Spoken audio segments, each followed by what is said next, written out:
Hello friends, ಒಂದು ಹಲಸಿನಕಾಯಿ ಇದೆ. ಇದರಲ್ಲಿ ಒಂದು ಸೂಪರಾಗಿರೋ ಗೊಜ್ಜು ಯಾವ ಥರ ಮಾಡ್ತು ಅಂತ ನೋಡ್ಕೊಂಡು ಬರುವ. ಫಸ್ಟ್ಗೆ ಇದನ್ನ ಕಟ್ ಮಾಡಿಕೊಡು. ನಾನಿಲ್ಲಿ ಕಾಲು ಭಾಗ ಅಷ್ಟೇ ಹಲಸಿನಕಾಯಿ ತೊಗೊಂಡಿದ್ದೀನಿ. ಇದನ್ನ ಈ ಥರ ಕಟ್ ಮಾಡಿಕೊಂಡು ಅದರ ಸಿಪ್ಪೆನ ತೆಗಿಬೇಕು.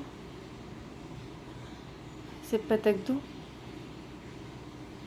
ಸಣ್ಣ ಸಣ್ಣ ಹೋಳುಗಳಾಗಿ ಕಟ್ ಮಾಡಿಕೊಂಡು ಒಂದು ನೀರಿಗೆ ಹಾಕಿ ಚೆನ್ನಾಗಿ ತೊಳ್ಕೊಂಡು ಇನ್ನೊಂದು ಪಾತ್ರೆಗೆ ಹಾಕ್ತಾಯಿದ್ದೀನಿ. ಅದಕ್ಕೆ ಸ್ವಲ್ಪ ನೀರು, ಹಾಗೆ ಉಪ್ಪು, ಸ್ವಲ್ಪ ಅರಿಶಿನ ಹಾಕಿ ಮಿಕ್ಸ್ ಮಾಡಿ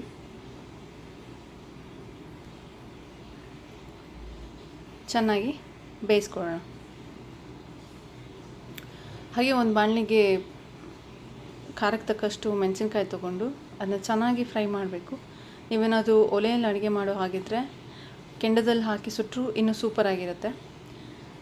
ನೋಡಿ, ಈ ಥರ ಕೈಯಲ್ಲಿ ಕ್ರಷ್ ಮಾಡಲಿಕ್ಕೆ ಬರಬೇಕು. ಆ ಥರ ಖಡಕ್ಕಾಗಿ ಫ್ರೈ ಮಾಡ್ಕೊಳ್ಳಿ, ರೋಸ್ಟ್ ಆಗಬೇಕು.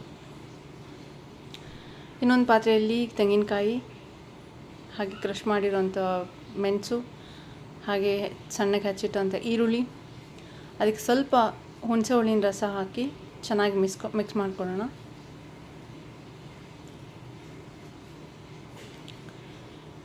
ಚೆನ್ನಾಗಿ ಮಿಕ್ಸ್ ಮಾಡಿಕೊಂಡು ಅದಕ್ಕೆ ಆಲ್ರೆಡಿ ನಾವು ಬೇಯಿಸಿಟ್ಕೊಂಡಂಥ ಹಲಸಿನಕಾಯಿನ ಆ್ಯಡ್ ಮಾಡಿಕೊಂಡು ಕರೆಕ್ಟಾಗಿ ಮ್ಯಾಶ್ ಮಾಡಿಕೊಂಡು ಅದನ್ನ ಮಿಕ್ಸ್ ಮಾಡ್ಕೊಳ್ಳಿ. ನೋಡಿ, ಈ ಥರ ಆಗುತ್ತೆ. ಇನ್ನೊಂದು ಸರ್ವಿಂಗ್ ಬೌಲಿಗೆ ಇದನ್ನು ಟ್ರಾನ್ಸ್ಫರ್ ಮಾಡಿಕೊಂಡು